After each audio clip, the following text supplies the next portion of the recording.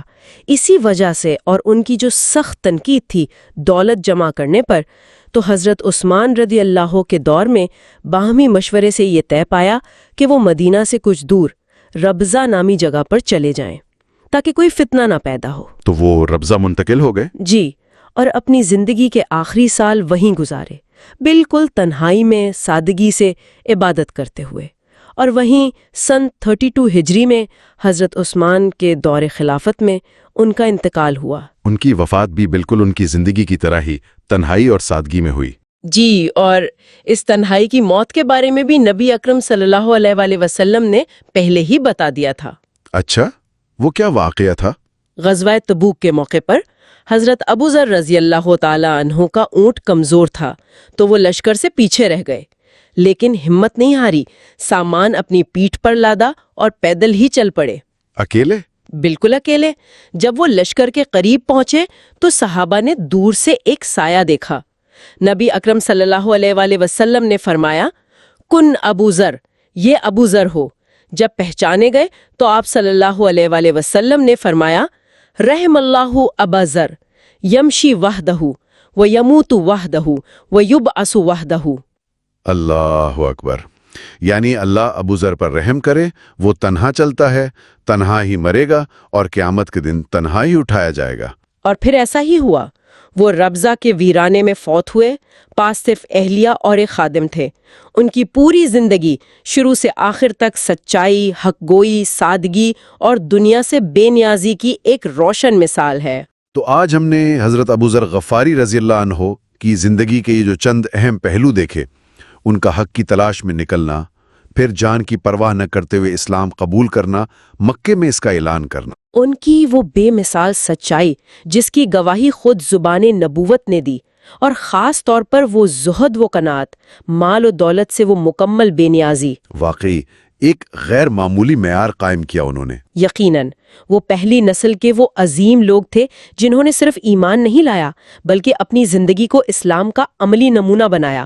ان کی زندگی کا ہر پہلو، چاہے وہ سچ بولنے کی ہمت ہو، مال سے بے رغبتی ہو، اللہ پر توکل ہو، آج بھی ہمارے لیے مشعل راہ ہے۔ وہ ہمیں سوچنے پر مجبور کرتے ہیں کہ اصل کامیابی کیا ہے، اصل اقدار کیا ہیں۔ بالکل۔ اور یہ گفتگو میرے خیال میں سننے والوں کے لیے ایک اہم سوال چھوڑ جاتی ہے۔ آج کا دور جو مادیت پرستی کا دور ہے، جہاں کامیابی کا پیمانہ اکثر دولت، بڑا گھر، مہنگی گاڑی بن گیا ہے، وہاں حضرت ابو ذر غفاری رضی اللہ عنہ جیسی شخصیت کی زندگی، ان کی سادگی، ان کی دنیا سے بے رغبتی اور حق بات پر ڈٹ جانا، یہ ہمیں اپنی زندگیوں، اپنی ترجیحات اور کامیابی کے اصل معنی کے بارے میں کیا سوچنے پر مجبور کرتا ہے۔ یہ واقعی ایک گہرا سوال ہے جس پر ہم سب کو غور کرنا چاہیے۔ بالکل، اس نقطے پر ہم آج کی گفتگو ختم کرتے ہیں۔ بہت شکریہ۔ بہت شکریہ۔